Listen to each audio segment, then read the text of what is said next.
آشنا سے آپ کو کیا کر آپ کے سامنے بجلس پڑھیں. بسم اللہ.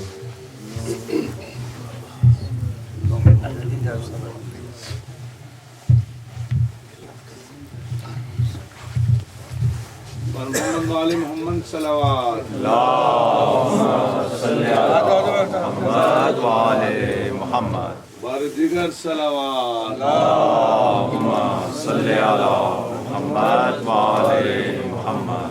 برای خشنود امام زمان بلند و بلندتر صلوات اللهم صل على محمد وعلى محمد.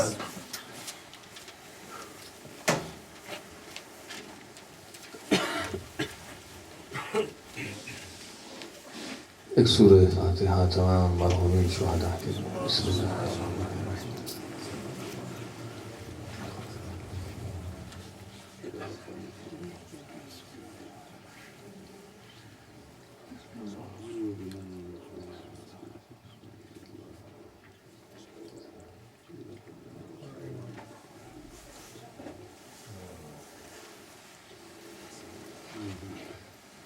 اللهم صل على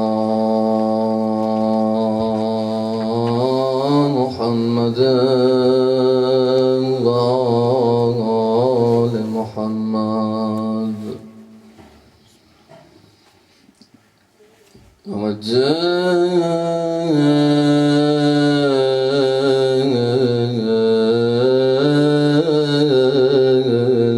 فرجهم. بسم الله الرحمن الرحيم. اللهم كل وليك الحجة ابن الحسن صلواتك عليه وعلى آبائه في هذه الساعة وفي كل ساعة وليا وحافظا وقائدا وناصرا ودليلا بعينا حتى تسكنه أرضك طوعا وتمتعه فيها طويلا. صلوات. اللهم صل على محمد وعلى محمد. أعوذ بالله السميع العليم من الشيطان اللعين الرجيم. بسم الله الرحمن الرحيم. وبه نستعين وهو خير ناصر ومعين. نحمده ونستعينه ونستغفره ونشكره ونتوسل إليه ونتوكل عليه ونصلي ونسلم على خيرته في خلقه حافظ سره ومبلغ رسالاته أشرف الأنبياء والمرسلين بالقاسم محمد. اللهم صل على محمد وعلى محمد. وصل على علي المرتضى وفاطمة الزهراء سيدة النساء العالمين والحسن الرضا والحسين المصفى وجميع الأوصياء مصابيح الدجى ومنار التقى وحبل المتين والصراط المستقيم سيما بقية الله في الأراضين الروح وأرواح العالمين لتراب مقدمه فدا. ولعنة الله على أعدائهم أجمعين من آل إلى يوم الدين. رب اشرح لي صدري ويسر لي أمري واحلل عقدة من لساني يفقهوا قولي. أما بعد، قال سبحانه وتعالى في كتابه المجيد وفرقانه الحميد: بسم الله الرحمن الرحيم، والعصر إن الإنسان لفي خسر إلا الذين آمنوا وعملوا الصالحات وتواصوا بالحق وتواصوا بالصبر. صلوات پڑھیں محمد. اللهم صل على محمد وعلى محمد. بارگاہ رب العزت سے طالب دعا ہوں کہ پروردگار مجھ حقیر اور آپ تمام مومنین اور مومنات کے دلوں کو عشق محمد وآل محمد سے منور فرمائے. حضرات، ماہ محرم، ماہ مصیبت، ہم سب مل کے اس ماہ مصیبت کی تسلیت و تعزیت منجی عالم بشریت ارواحنا فدا امام زمان علیہ السلام کی خدمت میں پیش کرتے ہیں. محرم کا مہینہ اب آہستہ آہستہ ختم ہونے والا ہے اور سفر کا مہینہ شروع ہونے والا ہے. اس سے پہلے کہ میں اس آیت، اس سورہ کی طرف آؤں اور اس کے ذیل میں کچھ معروضات، کچھ مطالب آپ کی خدمت میں عرض کروں.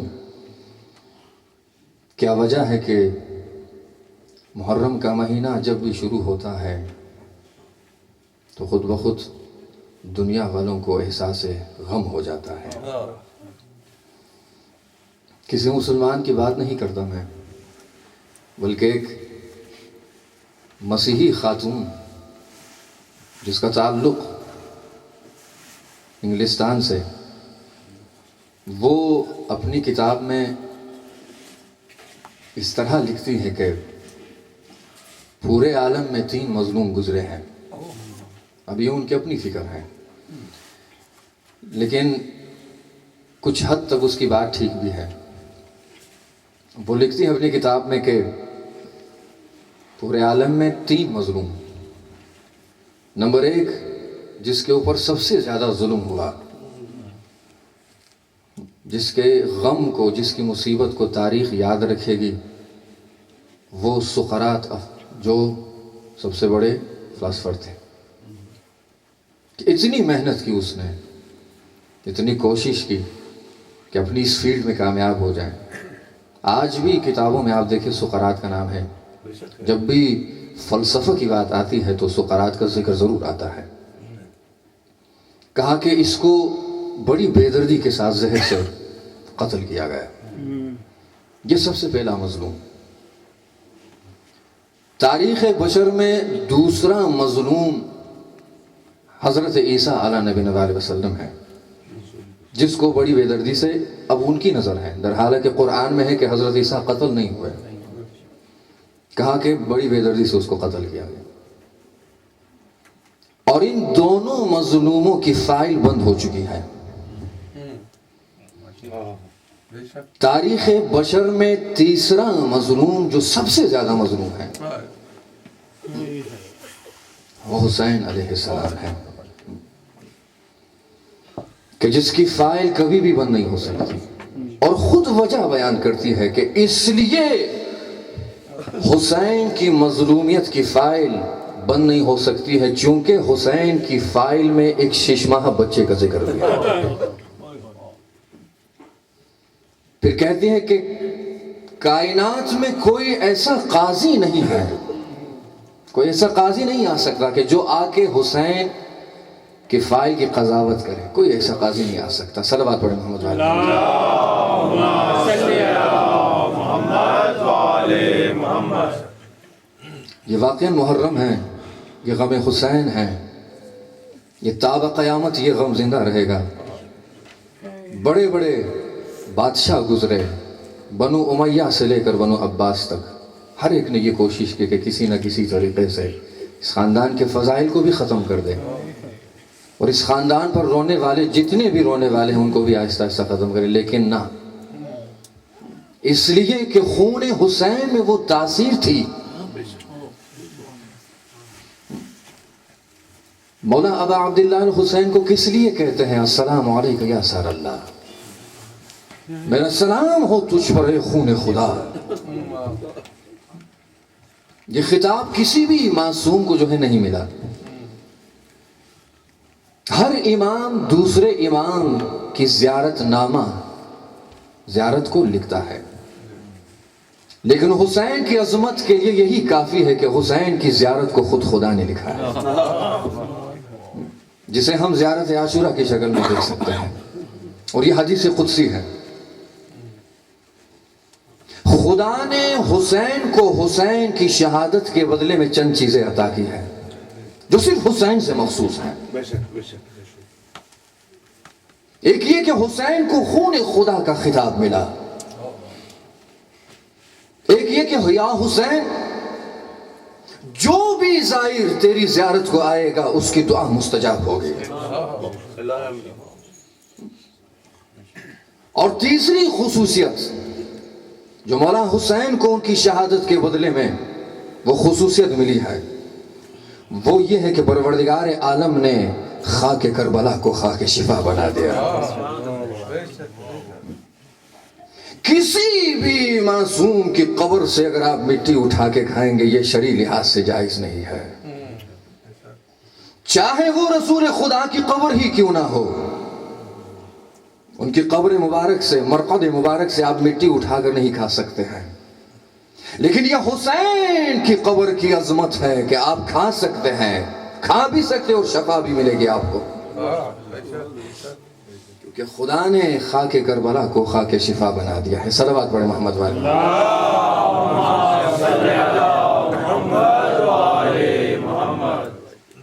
یہ صرف حسین سے مخصوص ہے۔ دوسرا خطاب جو حسین علیہ السلام کو ملا، السلام علیک یا ابا عبداللہ۔ حسین مولا حسین علیہ السلام کو جو خطاب ملا ابا عبداللہ، یعنی عبداللہ کے باپ، آپ پر ہمارا سلام ہو۔ اگر آپ تاریخ اٹھا کر دیکھیں تو حسین علیہ السلام کا کوئی ایسا بیٹا نہیں تھا جس کا نام عبداللہ ہو، تو پھر کس لیے یہ خطاب مل رہا ہے؟ اتنا بڑا خطاب ہے یہ، اتنا بڑا میڈل افتخار ہے یہ ابا عبداللہ الحسین کے لیے کہ یعنی تمام بشریت کے باپ تم پر سلام ہو، بندگان خدا کے باپ، جس طرح کہ رسول خدا صلی اللہ علیہ وسلم فرما کے کہہ گئے تھے کہ یا علی میں اور آپ اس امت کے باپ ہیں، اسی طرح یہی خطاب ابا عبداللہ الحسین کو مل رہا ہے، السلام علیک یا ابا عبداللہ۔ حسین کی عظمت پروردگار عالم کی نظر میں اس قدر زیادہ ہے، اس قدر زیادہ ہے کہ جس چیز کو آپ حسین سے نسبت دیں گے خدا اس چیز کو بھی محبت کی نگاہ سے دیکھے گا۔ توجہ ہے نا؟ بحر الانوار میں حدیث ہے کہ من احب شیئا فقط احب آثارہ، یعنی انسان جب کسی شے سے محبت کرتا ہے تو واجب ہے کہ اس شے کے ہر اثر سے بھی محبت کرے۔ خدا کی محبت کا سب سے بڑا اثر محبت رسول ہے۔ قل ان کنتم تحبون اللہ فاتبعونی، رسول ان سے کہو کہ اگر تم خدا سے محبت کرتے ہو تو پھر میرا اتباع کرو، یعنی اگر کوئی رسول کا اتباع نہ کرے تو وہ سمجھے کہ وہ خدا سے محبت کرتا ہی نہیں ہے۔ نتیجہ خدا کی محبت کا سب سے بڑا اثر محبت رسول ہے، اور رسول کی محبت کا سب سے بڑا اثر حسین کی محبت ہے، کہ جہاں پر رسول فرما رہے ہیں حسین منی وانا من الحسین احب اللہ من احب حسینا، حسین مجھ سے ہے اور میں حسین سے ہوں، خدایا تو بھی اس انسان کو محبت کی نگاہ سے دیکھ جو حسین سے محبت کرے۔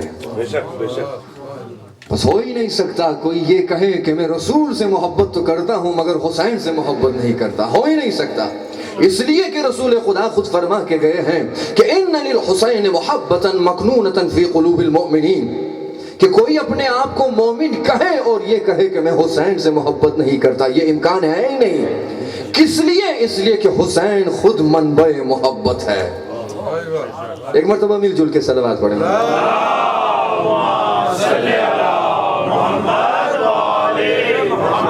بار دیگر صلوات.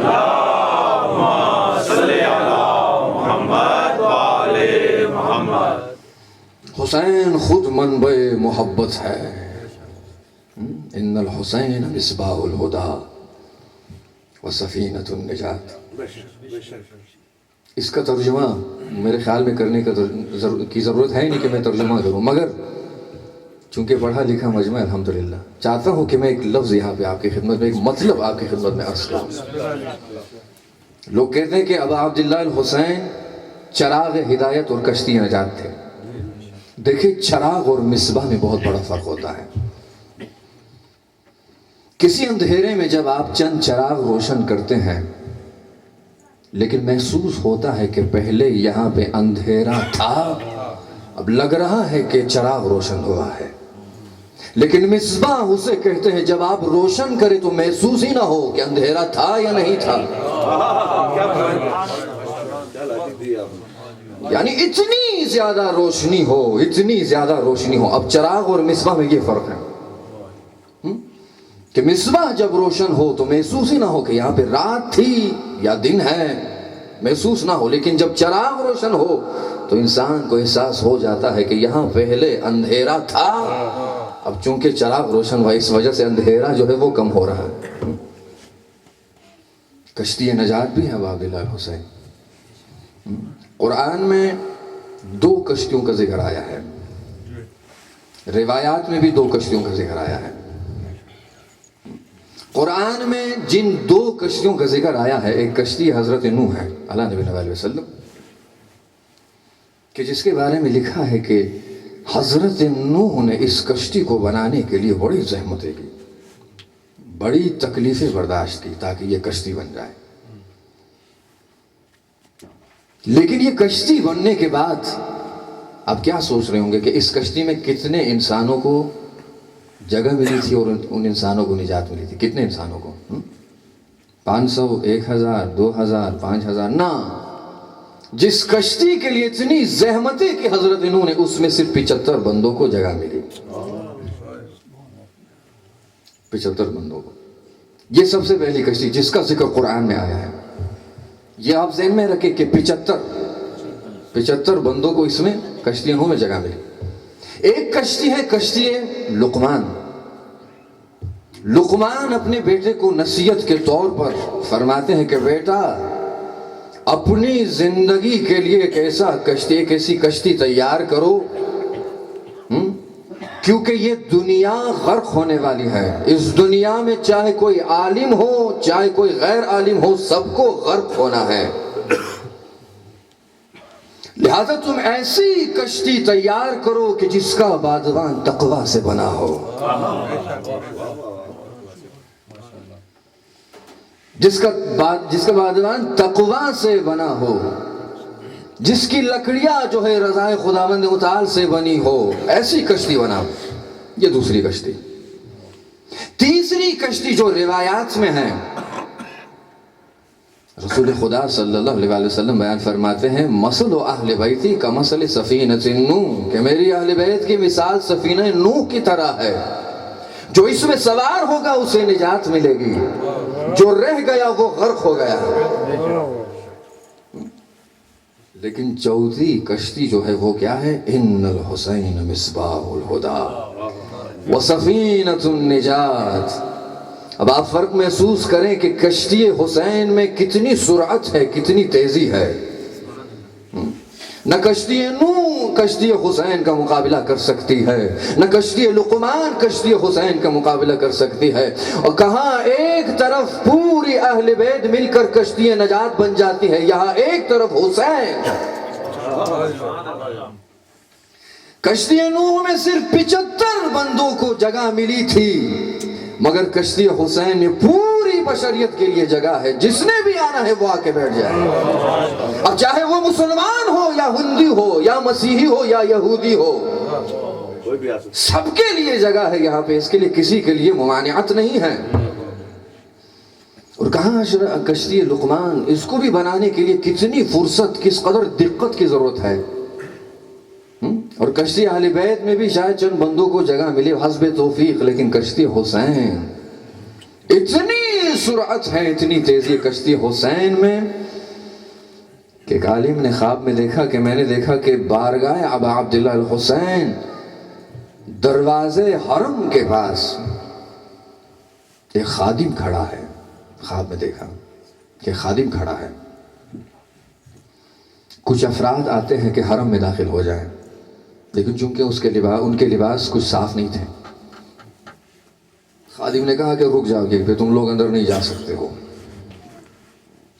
اتنی دیر میں حرم کے صحن سے ایک شخص بھاگتا ہوا آیا اور اس خادم سے جو دروازے حرم پر کھڑا تھا اس سے کہا کہ تمہیں اندر کوئی بلا رہا ہے. جیسے ہی یہ خادم حرم کے اندر گیا ہے تو اس کے بعد دیکھا کہ دروازے کے پاس کوئی کھڑا نہیں ہے. عالم نے کہا کہ میں نے دیکھا کہ زری کے اندر سے ابا عبداللہ الحسین تشریف لے آئے اور کہا کہ تیزی سے آ جاؤ، اس سے پہلے کہ وہ خادم آ جائے اور تم لوگوں کو روکے، جلدی سے حرم کے اندر داخل ہو جاؤ. یہ حسین کی کشتی کی سرعت ہے. آپ دیکھیں کہ سب کو زیارت کی توفیق مل گئی، توفیق مل گئی. توفیق یہ بہت بڑی بات ہے. دعا کرے کہ ہمیں واقعاً توفیق ملے. ہم توفیق کیا، ہمیں بلکہ یہ کہو کہ ہم اس قابل بن جائے کہ ہمیں کشتی حسین میں بیٹھنے کے لیے جگہ مل جائے. صلوات پڑھے محمد علیہ. اللہم صلی علی محمد وآل محمد. اور اس طرح حقیقی معنوں میں ہم حسینی بن جائے. صرف لسانی، صرف ظاہری زبان سے اقرار نہ کرے کہ میں عاشق حسین ہوں، بلکہ حقیقی معنوں میں ہم حسینی بن جائے. حسینی بن جائے. ایک طالب علم جس کا تعلق ہند سے تھا، ہندوستان سے، نجف اشرف میں پڑھا کرتا تھا یا کربلا میں پڑھا کرتا تھا. علماء نے کہا کہ ہم نے اس شخص کو کبھی بھی نہیں دیکھا کہ وہ حرم ابا عبداللہ الحسین میں آ کے زیارت کرے. تعجب کرتے ہوئے ہم لوگ کہ کیا وجہ ہے. یہ بندہ خدا امامہ بھی پہنتا ہے، عالم دین بھی ہے، لیکن کبھی بھی اس کو زیارت میں ہم نے نہیں دیکھا. تو ایک عالم جو بہت خود باتقوا تھا، اس نے کہا کہ ایک دن میں نے اس سے پوچھا کہ بھائی تم کیا وجہ ہے، حرم میں آپ کو کبھی بھی نہیں دیکھا ہم نے. اب یہ طالب علم رونے لگا. کہا خدا کی قسم اس سے پہلے اس راز کے بارے میں کسی کو نہیں بتایا تھا میں نے. جب آپ نے پوچھا ہے اور لوگ مجھ پر شک کر رہے ہیں کہ کیا وجہ ہے کہ میں حرم ابا عبداللہ الحسین میں نہیں آتا ہوں، وجہ یہ کہ جب بھی میں غسل زیارت کرتا ہوں اور نیت کرتا ہوں کہ اب میں نے جا کے ابا عبداللہ الحسین کی زیارت کرنی ہے، لیکن جیسے ہی میں حرم کے اندر داخل ہو جاتا ہوں تو واقع کربلا سب کچھ میرے سامنے ظاہر ہو جاتا ہے. لیکن میں جب وہ منظر دیکھتا ہوں میں سوچتا ہوں خدا نہ خواستہ میں یہاں پہ میری حالت خراب نہ ہو جائے، میں صحن میں گروں نہ، غش نہ آ جائے مجھے، اور لوگوں کو اس بات کی اس حقیقت کا پتہ نہ چلے. لہٰذا میں حرم کے اندر داخل نہیں ہوتا، اپنے گھر سے مولا کو سلام کرتا ہوں. دیکھیں حقیقی حسینی بنے. یا بقول اس عالم کے کہ جب ایک عالم اس قدر اس نے کہا کہ میں، ایک بندہ تھا وہ کہا کہ میں اتنا گنہگار تھا لیکن جا کے میں نے اپنے آپ کو نمکزار حسین سے، وہ پہاڑ جو نمک سے بنا ہوا تھا، اس سے جا کے اپنے آپ کو مس کیا میں نے، اور میں بھی جو ہے نمک بن گیا. ہاں، اور اس کے بعد پھر مجھے پتا چلا کہ حسین کی عظمت کیا ہے. اس کے بعد جب اس سے کہتے تھے کہ فلاں جگہ مجلس حسین ہو رہی ہے تو چلے میں آپ کو اپنے ساتھ لے کے جاتے ہوں، تو یہ شخص اکثر کہا کرتا تھا کہ آپ لوگ جائیں میں پہنچ جاؤں گا، آپ لوگ جائیں میں پہنچ جاؤں گا. تو لوگ اکثر اعتراض کرتے تھے آپ کو ایڈریس کا نہیں پتا، آپ کو کہاں پتا کہ کہاں پہ مجلس ہو رہی ہے. پھر یہ کہتے نہیں میں بس پہنچ جاؤں گا. تو کبھی کبھار ان سے پہلے یہ شخص پہنچ جایا کرتا تھا مجلس حسین میں. جب پوچھا گیا کہ کیا حقیقت ہے، کیا راز ہے، کہ بغیر ایڈریس کے، بغیر کسی اطلاع کے آپ جو ہے مجلس حسین میں پہنچ جاتے. کہا کہ آپ حقیقی حسینی نہیں ہیں. تمہیں نہیں پتا جہاں پر بھی ذکر حسین ہوتا ہے مجھے اس مجلس سے حسین کی خوشبو آتی ہے. مجھے اس مجلس سے حسین کی خوشبو آتی ہے. آئیے حقیقی حسینی بنے عزیزان محترم، حقیقی حسینی بنے.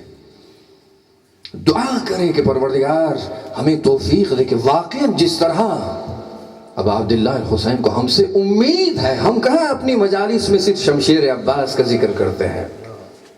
واقعا کیا شخصیت عباس صرف شمشیر سے ہی یعنی وہ محدود ہے؟ حسین کے اصحاب کا ذکر اگر میں کرتا چلوں تو بعض روایات میں ہے کہ وہ عصمت کے مقام پر تھے، عصمت کے مقام پر تھے. وہ تاریخ اسلام میں سب سے بڑی جنگ جو تاریخ اسلام میں کربلا سے پہلے مشہور ہوئی، جو جنگ جو سب سے زیادہ جو جنگ مشہور ہوئی وہ جنگ بدر تھی. سب سے زیادہ مشہور ہو گئی تھی یہ جنگ.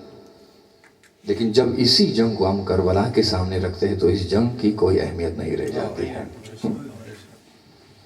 کس لیے؟ اس لیے کہ جنگ بدر میں واجب تھا، رسول خدا نے اعلان کیا تھا کہ جو بھی مسلمان ہیں واجب ہے کہ وہ اس جنگ میں شرکت کریں. غور سے سنیے گا، واجب ہے جو بھی مسلمان ہیں، جس تک بھی آواز پہنچ جائے، جس کو بھی اطلاع ملے کہ رسول خدا نے اعلان کیا ہے کہ واجب ہے کہ اس جنگ میں شرکت کریں، اگر نہ کرے تو وہ گنہگار ہے. واجب ہے. لیکن کربلا کی جنگ میں آپ دیکھیں حسین کا کاروان جس دن سے نکلتا ہے شب عاشور تک مولا عبداللہ الحسین بیان فرماتے ہیں اگر کسی کو جانا ہو تو وہ جا سکتا ہے. 12 چراغوں کو خاموش کیا گیا، لیکن لوگ اصحاب حسین کیا کہتے ہیں کہ مولا ہم آئے یہاں پہ قربان ہونے کے لیے، اس لیے نہیں آئے کہ ہم واپس جائیں. اور ہاں جنگ بدر میں اعلان ہوا تھا، وحی نازل ہو گئی تھی رسول خدا صلی اللہ علیہ وسلم پر کہ آپ یہ جنگ جیت جائیں گے. اور جتنے بھی اصحاب تھے وہ بڑے شوق کے ساتھ، بڑے اشتیاق کے ساتھ، بڑے ذوق کے ساتھ، بڑی دلچسپی کے ساتھ جنگ لڑ رہے تھے کیونکہ وحی نازل ہو گئی تھی. لیکن مولا عبداللہ الحسین یہ بیان فرماتے کہ سب نے شہید ہونا ہے، اب اگر کسی کو جانا ہو تو وہ جا سکتا ہے. میں اپنی بیعت اٹھا لیتا ہوں اور اس کے لیے دعا بھی کرتا ہوں. میں جنگ بدر میں 313 اصحاب تھے جو رسول خدا صلی اللہ علیہ وسلم کے ساتھ آئے تھے، لیکن جنگ کربلا میں صرف 72 ہے. اتنے فرشتے نازل ہو گئے تھے جنگ بدر میں مدد کرنے کے لیے، لیکن جنگ کربلا میں اب عبداللہ الحسین خود بیان فرماتے ہیں کہ ان کی ضرورت نہیں ہے. کتنا بڑا فرق ہے.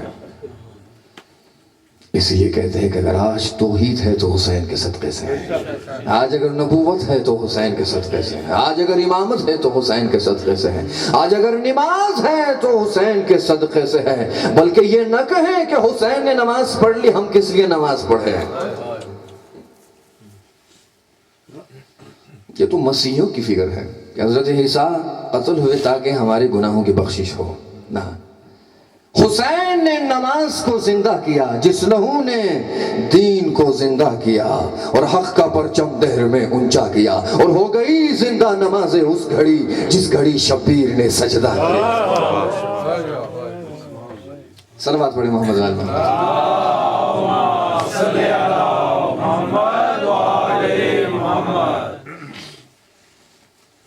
اب جو حسینی ہوگا اس کا بھی مقام ہوگا پروردگار عالم کی نگاہ میں، کیونکہ حسین کی جو عظمت ہے پروردگار عالم کی نگاہ میں، جو حسینی ہوگا اس کی بھی عظمت ہے پروردگار عالم کی نگاہ میں. لیکن شرط یہ کہ حقیقی حسینی بنے. جو مومن ہوگا وہ حسینی ہوگا، جو حسینی ہوگا وہی حقیقی مومن ہوگا. ورنہ قرآن میں ہے، خدا نے قسم کھائی ہے، والعصر، عصر کی قسم ہے کہ پوری کی پوری انسانیت خسارے میں ہے. قید نہیں ہے اس آیت میں کہ جو مومن نہیں ہے وہ خسارے میں ہے. کوئی قید و شرط نہیں ہے اس آیت میں. پوری کی پوری انسانیت خسارے میں ہے. الا الذین آمنوا وعملوا الصالحات، مگر وہ لوگ جو صاحبان ایمان ہیں، مگر وہ لوگ جو عمل صالح انجام دیتے ہیں اپنی زندگی میں، وہ اس گھاٹے سے فارغ ہیں. پروردگار عالم جب قسم کھاتا ہے تو کسی بے عیب چیز کی قسم کھاتا ہے، اس لیے کہ وہ خود بے عیب ہے. لا الہ الا اللہ الا انت سبحانک انی کنت من الظالمین. پروردگار تو بے عیب ہے، گنہگار تو میں ہوں، رسوا تو میں ہوں، خطاکار تو میں ہوں، تو پاک و منزہ ہے. لہٰذا جب بھی پروردگار عالم قسم کھاتا ہے تو وہ کسی بے عیب چیز کی قسم کھاتا ہے. کبھی زمانے کی قسم کھاتا ہے، کبھی والتین کی قسم کھاتا ہے، کبھی والزیتون کی قسم کھاتا ہے، کبھی قلم کی قسم کھاتا ہے، کبھی نون والقلم کی قسم کھاتا ہے، کبھی والفجر کی قسم کھاتا ہے، کبھی ولیال والعشر کی قسم کھاتا ہے، کبھی طور سینا کی قسم کھاتا ہے. 82 مرتبہ پروردگار عالم نے قرآن مجید میں قسمیں کھائی ہے. کبھی فجر کی، کبھی والتین کی، کبھی والزیتون، کبھی طور سینا کی. کیا پہاڑ بھی قسم کھانے کے قابل ہے کہ پروردگار عالم نے پہاڑ کی قسم کھائی ہے؟ قابل نہیں تھا، مگر جب سے موسیٰ کا قدم پڑا ہے تو قسم کے قابل بن گیا. قابل نہیں تھا کیونکہ کوہ طور نے موسیٰ کے قدموں کا بوسہ لیا، اس لیے قسم کے قابل بن گیا. 82 قسمیں پروردگار عالم نے کھائی ہے قرآن میں، لیکن کہیں پر بھی اپنی عزت کی، اپنے جلال کی قسم نہیں کھائی ہے. کہیں پر بھی اپنی عزت اور اپنے جلال کی قسم نہیں کھائی ہے پروردگار عالم نے. وجہ کیا ہے؟ بر محمد والے محمد صلوات.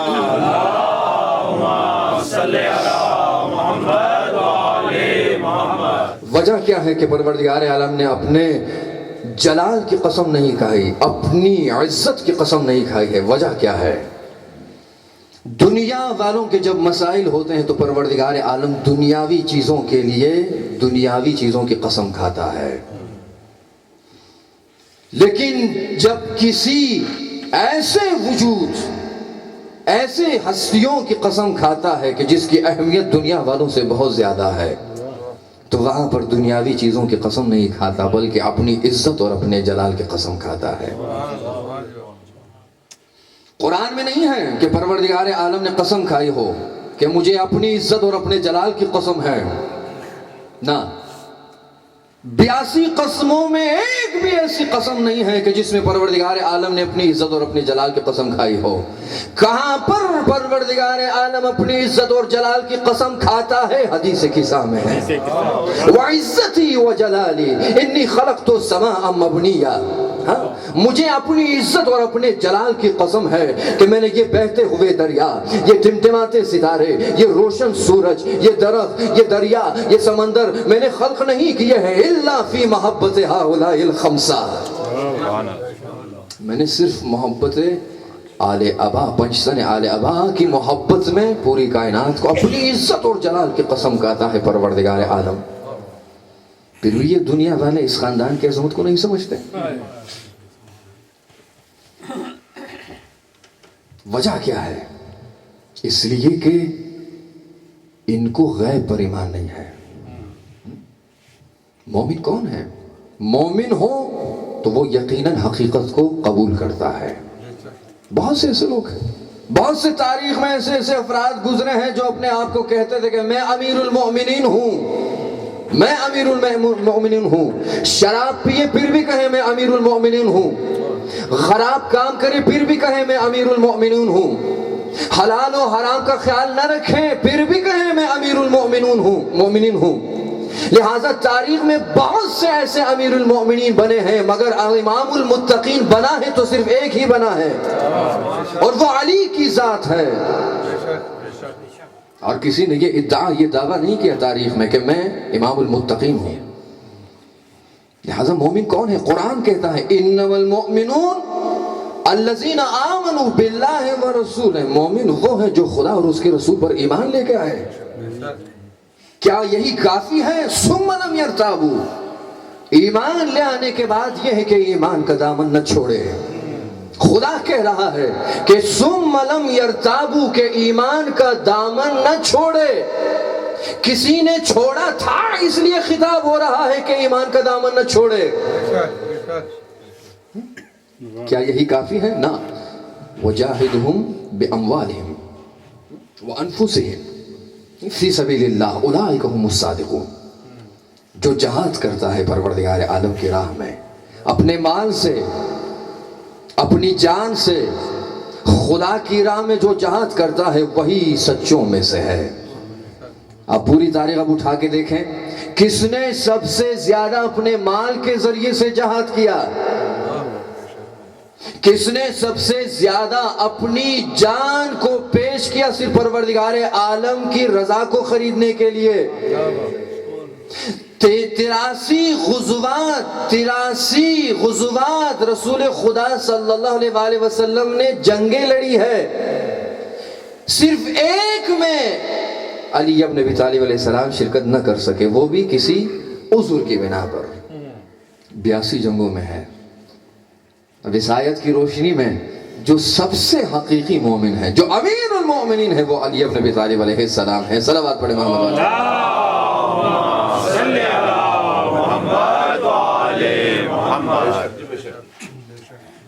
لہذا جب انسان ایمان کے دائرے میں داخل ہو جاتا ہے، ثم لم یرتابوا، پھر ایمان کا دامن مت چھوڑو، چاہے اس کے لیے تمہیں دار پر کیوں نہ لٹکایا جائے، چاہے اس کے لیے تمہیں دھمکی کیوں نہ ملے کہ اب تمہیں پھانسی دیں گے، مگر علی کی مدح نہ کرو۔ لیکن پھر بھی جو حقیقی مومن ہوتا ہے وہ کہتا ہے کہ زبان کاٹتے ہو تو کاٹ دو، یہ دل ہے، دل ذکر علی کرے گا۔ حقیقی مومن ہے جو بندہ، جو انسان ایمان کے دائرے میں داخل ہو جاتا ہے، وہ کبھی بھی ایمان کا دامن نہیں چھوڑتا، چاہے اسے تلواروں کے نیچے بستر رسول پر کیوں سونا نہ پڑے، وہ کبھی بھی ایمان کا دامن نہیں چھوڑتا۔ لہذا یہ حقیقت ہے۔ ثم لم یرتابوا، کسی نے چھوڑا تھا، کسی نے چھوڑا بھی تھا، اسی لیے تو خطاب ہو رہا ہے کہ ثم لم یرتابوا، چھوڑنا نہیں ہے۔ لوگ کہتے ہیں کہ ہم مومن ہیں، لیکن قرآن کہہ رہے سورہ حجرات میں قالت الاعراب آمنا، جب عرب کے بادیہ نشین نے کہا کہ ہم ایمان لے کے آئے ہیں، قل لم تؤمنوا، ان سے کہو کہ تم ابھی تک ایمان نہیں لے کے آئے ہو، ولیکن قولوا اسلمنا، یہ کہو کہ ہم اسلام لے کے آئے ہیں۔ عجیب بات ہے کہ پورے قرآن میں جب بھی پروردگار عالم کا خطاب ہوتا ہے تو یا ایھا الذین آمنوا سے خطاب ہوتا ہے، یعنی وہ صاحبان ایمان۔ مومن کی عظمت پروردگار عالم کی نگاہ میں کچھ اور ہے، اور مسلمان کی عظمت پروردگار عالم کی نگاہ میں کچھ اور ہے۔ یعنی پتہ چل رہا ہے کہ مومن پروردگار عالم کی نگاہ میں زیادہ اہمیت رکھتا ہے۔ اسی لیے تو قرآن میں متعدد جگہوں میں جب بھی خطاب ہوا تو یا ایھا الذین آمنوا، یا ایھا الذین آمنوا کا خطاب ہوا۔ اے رسول، ان سے کہو کہ تم اسلام لے کے آئے ہو۔ قل لم تؤمنوا ولکن قولوا اسلمنا ولما يدخل الایمان فی قلوبکم، ابھی تک ایمان تمہارے دلوں میں داخل نہیں ہوا۔ یہ میں نہیں کہہ رہا، پروردگار عالم کا ارشاد ہو رہا ہے کہ ایمان کی جگہ دل ہے، ایمان کی جگہ صرف زبان نہیں ہے، ایمان کی جگہ صرف دل ہے۔ ہو سکتا ہے ہر مومن مسلمان ہو سکتا ہے، مگر ہر مسلمان مومن نہیں ہو سکتا، اس لیے کہ جو صرف ظاہری زبان سے اقرار کرتا ہے وہ مسلمان کہلاتا ہے، جو ظاہری زبان کے ساتھ ساتھ دل سے بھی مانتا ہے اسے ہم مومن کہتے ہیں۔ صلوات پڑھیں محمد والے صلی علی محمد وعلی محمد۔ نعرہ تکبیر، اللہ اکبر، نعرہ رسالت، یا رسول اللہ، نعرہ حیدری، یا علی، بلندتر صلوات۔ اللہم صلی علی محمد وعلی محمد۔ کہتا ہے کہ ایک شخص بہت کہتا تھا کہ میں کاش میں بھی زمین کربلا میں ہوتا، فازو فوزن عظیمہ، کاش میں بھی زمین کربلا میں ہوتا، کاش میرے نصیب میں بھی شہادت ہوتی. اکثر اپنے دوستوں سے کہا کرتا تھا. بیچارہ رات کو خواب میں دیکھا کہ میدان کربلا ظہر عاشور ہے، مولا ابا عبداللہ الحسین نماز پڑھنا چاہتے تھے. اس شخص سے کہا کہ تم آ کے میرے آگے کھڑے ہو جاؤ تاکہ میں نماز پڑھوں. تو بندے خدا نے کہا کہ مجھے کافی ڈر لگ رہا تھا کہ 4000 تیر پھینکے جا رہے ہیں، میں کس طرح یہاں پہ کھڑا ہو جاؤں. لیکن ڈر کے مارے خوف سے بالکل نڈھال ہو کر میں جا کر مولا ابا عبداللہ الحسین کے سامنے کھڑا ہو گیا. لیکن جیسے ہی ایک تیر آیا میں نے اپنا سر ہٹایا، وہ تیر جا کے حسین کی آنکھوں سے لگ گیا.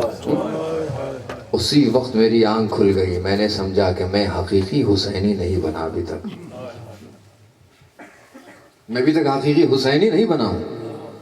یعنی ایمان ہے ہی نہیں ابھی تک. ادعا ہے کہ میں محبت کرتا ہوں، ادعا ہے، دعویٰ کر رہا ہے کہ میں عاشق ہوں، لیکن صرف ابھی خواب میں دیکھا ہے. بیچارے نے کہا کہ خود کہہ رہا ہے کہ میں نے اپنا سر ہٹایا، وہ تیر جا کر حسین کی آنکھوں سے لگ گئے. ورنہ وہ مولا ابا عبداللہ الحسین جب کربلا میں داخل ہو رہے تھے، ایمان کی بات کر رہا ہوں، آپ دیکھیں مومن بننا آسان بات نہیں ہے. کہا کہ ایک شخص آ رہا تھا، روبرو سامنا ہوا مولا ابا عبداللہ الحسین سے. تو جیسے ہی اس نے پہچانا کہ یہ فرزند زہرا ہے، نواسہ رسول ہے، حسین علیہ السلام ہے، قدموں پہ گر پڑا، مولا کے ہاتھوں کا بوسہ دیا، رو کے کہنے لگا مولا میں آپ کا عاشق ہوں، خدا کا شکر کہ میرے نصیب میں آپ کی زیارت نصیب، مجھے آپ کی زیارت نصیب ہوئی. تو مولا حسین نے کہا کہ ہم بڑی مصیبت میں گرفتار ہیں، ہمارے پاس یار و انصار بہت کم ہے. کہا کہ ہم کربلا کی طرف جا رہے ہیں، اگر تم حقیقی عاشق ہو تو یہی سے ہمارے ساتھ ہو جاؤ اور چلو میرے ساتھ. اب وہی بندہ جو کچھ دیر پہلے کہہ رہا تھا، رو کے کہہ رہا تھا خدایا تیرا شکر مجھے حسین کی زیارت نصیب ہوئی، حسین کے قدموں پر گر کے رو کے کہہ رہا تھا پروردگار تیرا شکر ہے کہ مجھے حسین کی زیارت نصیب ہوئی. اب اسی بندے نے جب حسین کی زبان سے یہ سنا کہ چلو میرے ساتھ، اب یہاں پہ لرز رہا ہے، کہہ رہا ہے کہ یا حسین میرے پاس یہ بہت اچھی نسل کا گھوڑا ہے، عربی نسل کا ہے، بہت تیز رفتار ہے، صحت بھی اچھی ہے اس کی، یہ گھوڑا آپ کی خدمت میں پیش کرتا ہوں، لیکن میں خود آپ کے ساتھ نہیں جا سکتا ہوں، میں آپ کے ساتھ نہیں جا سکتا ہوں.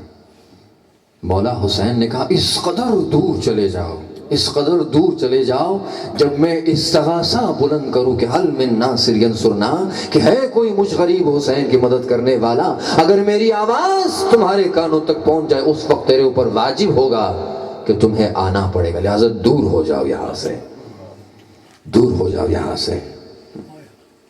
لیکن کچھ ایسے اصحاب بھی ہیں سرزمین کربلا میں آخر وقت ہے، اکثر اصحاب شہید ہو چکے ہیں، لیکن ایمان کو آپ دیکھیں، ایمان کو آپ دیکھیں.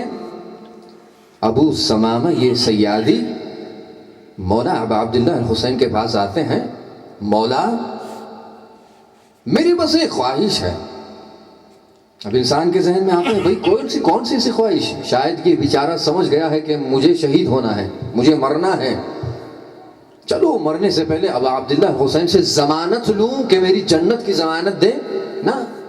اس نے یہ سوال نہیں پوچھا، یہ خواہش نہیں کی، آ کے رو کے کہتا ہے ابو سمامہ مولا میں آپ پہ قربان ہو جاؤں، مولا مجھے پتا ہے کہ مجھے مرنا ہے شہید اور یہ میرے لیے سب سے بڑا افتخار ہوگا، لیکن میری خواہش ہے مرنے سے پہلے. مولا ابا عبداللہ حسین نے فرمایا بتاؤ کون سی تمہاری خواہش ہے؟ کہا کہ مولا بس میری خواہش یہی ہے کہ مرنے سے پہلے اپنی آخری نماز جماعت آپ کے ساتھ پڑھوں، اور کوئی خواہش نہیں کرتا کہ یا مولا مجھے آپ میری جنت کی ضمانت دینا. کوئی خواہش نہیں کرتا کہ میرے بعد میرے بال بچوں کا کیا ہوگا، نہ، مولا میری خواہش ہے اپنی آخری نماز آپ کے ساتھ پڑھوں۔ دیکھیں حقیقی مومن اسے کہتے ہیں۔ آج کل دیکھیں لوگ یہ کہتے کاش میں بھی میدان کربلا میں ہوتا، کاش میں بھی فلاح کرتا۔ میدان کربلا تو دور، جہاں عزاخانہ حسین کے لیے اگر کوئی مالی امداد کے لیے انسان کہے تو یہاں پہ مالی امداد نہیں ہوتی ہے۔ کہاں کو میدان کربلا، کہاں کو میدان کربلا؟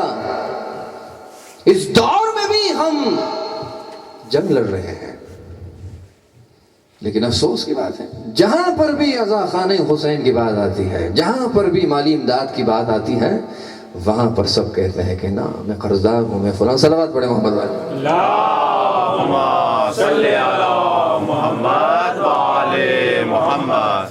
بسم اللہ بسم اللہ۔ یہ تو نصیب کی بات ہوتی ہے نا کہ ہم آتے ہیں مجلس حسین میں، سب کچھ یہاں سے روحانی لحاظ سے ہم اٹھا کے لے کے جاتے ہیں، مگر اگر کوئی مالی امداد کی بات ہو، خدا آپ لوگوں سے ہم تقاضا کرتے ہیں کہ ضرور جہاں پر بھی آپ جاتے ہیں، جہاں پر بھی ذکر حسین اولاد حسین ہوتا ہے، من جلس مجلسا یوحی فیہ امرنا، امام رضا علیہ السلام فرماتے ہیں کہ جہاں پر بھی جس مجلس میں بھی ہمارا ذکر ہو، اس ذکر میں جو شخص شامل ہوتا ہے اس کا دل کبھی بھی نہیں مرتا۔ جس دن قیامت کے دن بروز محشر تمام انسانوں کے دل مر جائیں گے مگر اس شخص کا دل نہیں مرے گا جو ہماری مجلس میں جا کے شرکت کرے۔ یہ روحانی لحاظ۔ اس سے بھی بڑھ کے جہاں پر بھی ذکر حسین ہوتا ہے وہاں پر حضرت زہرا سلام اللہ علیہ خاص دعا کرتی ہے۔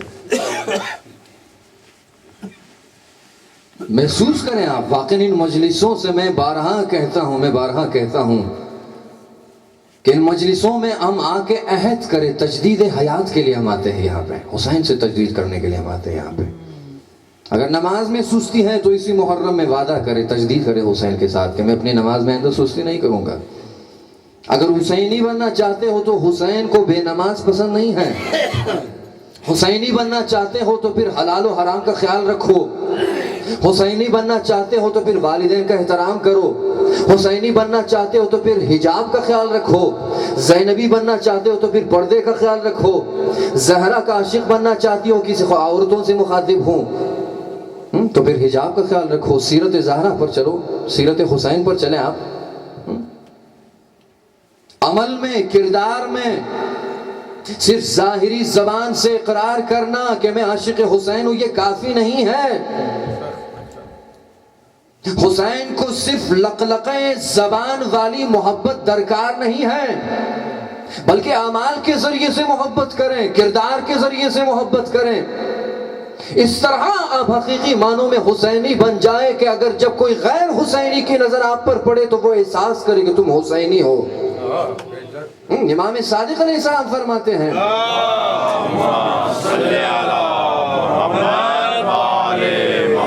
کہ کونوا دعاۃ الناس الی اللہ بغیر السنتکم، بلاؤ لوگوں کو ہدایت کی طرف زبان سے نہیں، کردار سے بلاؤ، کردار سے بلاؤ۔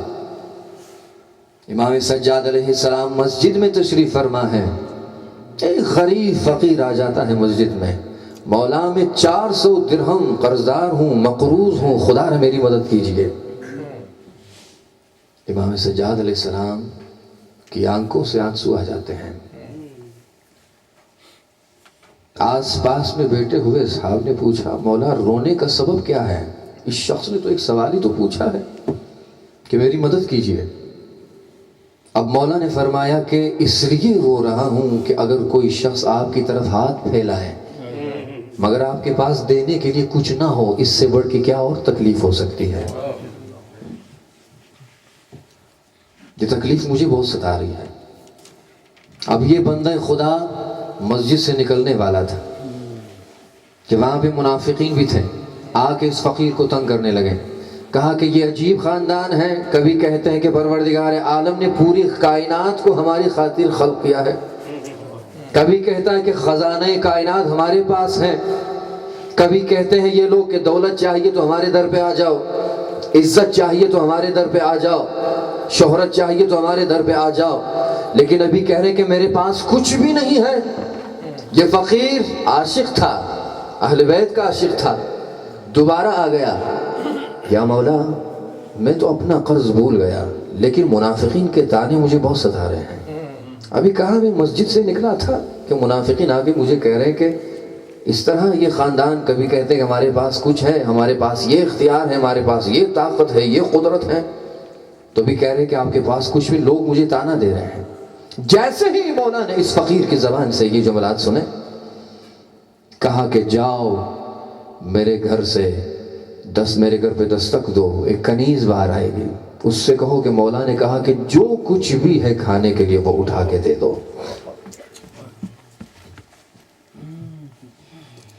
یہ بندے خدا دروازے امام سجاد علیہ السلام پر آیا، دستک دی، کنیز باہر آ گئی، کہا کہ مولا نے یہ کہا کہ آپ میرے گھر میں جو کچھ بھی ہے وہ آپ اٹھا کے دے دیں۔ یہ کنیز اندر گئی، یہ فقیر انتظار کر رہا ہے، پتہ نہیں اشرفیہ آئے گی، اب درہم و دینار آئیں گے۔ کچھ دیر کے بعد دیکھا کہ اس کنیز کے ہاتھوں میں صرف جو کی خشک روٹی تھی۔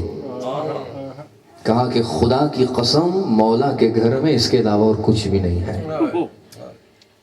تو بندہ خدا واپس مسجد کی طرف آئے، مولا نے کہا کہ جا پروردگار عالم اس خشک روٹی کے بدلے میں تیری تقدیر بدل دے گا۔ وسواس کر رہا ہے یہ بندہ، بازار میں آیا وسواس کر رہا ہے کہ یہ روٹی میں توڑ نہیں سکتا ہوں، اپنے بچوں کو کس طرح کھلاؤں، لیکن چونکہ عاشق تھا، حقیقی عاشق تھا، مومن تھا، ثم لم یرتابوا، جب آ جاؤ تو پھر دامن نہیں چھوڑنا۔ بازار میں آئے، دیکھا کہ ایک دکان تھی، مچھلی والے کی دکان تھی، چند بوسیدہ خراب مچھلیاں اس نے دکان سے باہر رکھ دی تھی پھینکنے کے لیے۔ اس نے کہا کہ میں آپ کو یہ خشک روٹی دیتا ہوں، مجھے آپ اس خشک روٹی کے بدلے میں یہ مچھلیاں اٹھا کے دے دیں۔ کہا کہ آپ ایسے ہی لے جائیں، یہ مچھلی ویسے بھی میں پھینکنے والا تھا۔ مچھلی اٹھا لی اس نے، آگے آ کے اگلی دکان میں دیکھا کہ کچھ نمک پڑے ہوئے ہیں، جس میں نمک کم مٹی زیادہ تھی۔ دکاندار سے کہا کہ یہ خشک روٹی آپ رکھیں اور مجھے یہ نمک دے دیں۔ دکاندار نے قبول کر لیا۔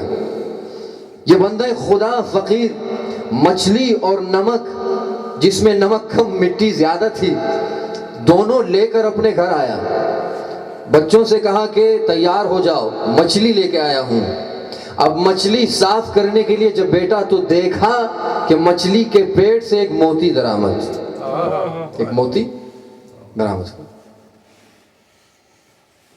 اسی انتظار میں تھا کہ دروازے پر کسی نے دستک دی، دیکھا گیا کہ وہی دکاندار۔ کہا کہ آپ وہ نمک بھی رکھیں، یہ مچھلی بھی آپ رکھیں، لیکن یہ روٹی ہمارے بچوں سے نہیں کھائی جا رہی، یہ بھی آپ رکھیں۔ وہ بیچارہ خوش ہو گیا کہ چلو مچھلی تھی، روٹی بھی واپس مل گئی۔ مولا نے کہا تھا کہ یہ روٹی تمہاری تقدیر بدل دے گی۔ اب مچھلی کے پیٹ سے ایک موتی بھی۔ اچھا، مچھلی پکانے لگا، کچھ دیر کے بعد دیکھا کہ دروازے پر پھر کسی نے دستک دی، پھر پریشان کہ پھر کون آیا ہے۔ جب جا کے دروازہ کھول کے دیکھا تو امام سجاد علیہ السلام کو کوئی خادم آیا تھا۔ کہا کہ مولا نے آپ کو سلام بھیجا ہے اور کہا ہے کہ اس روٹی سے تمہاری تقدیر بدل گئی ہے، لہٰذا وہ روٹی واپس دو، کیونکہ یہ روٹی میرے سوا کوئی اور نہیں کھا سکتا۔